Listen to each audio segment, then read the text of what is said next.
নম্বর খণ্ড 2 নম্বর অধ্যায় 18 থেকে 20 নম্বর শ্লোকে বলা হয়েছে, তিনি জন্মগ্রহণ করবেন যার ঘরে তার নাম বিষ্ণু ইয়াস, একজন মহাপ্রাণ ব্যক্তি যিনি সাম্বালা শহরের প্রধান, এবং তাকে যে নামে ডাকা হবে সেটা হলো কল্কি।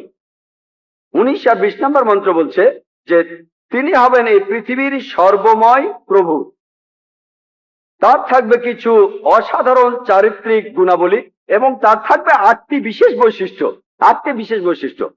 তাকে দেয়া হবে একটি বাহন, একটি ঘোড়া, দেবদূত নিয়ে আসবে, আর তিনি একটি ঘোড়ায় চড়বেন, তার হাতে থাকবে তরবারি, তিনি শত্রুদের পরাজিত করবেন আর ফেরেশতারা তাকে সাহায্য করবে।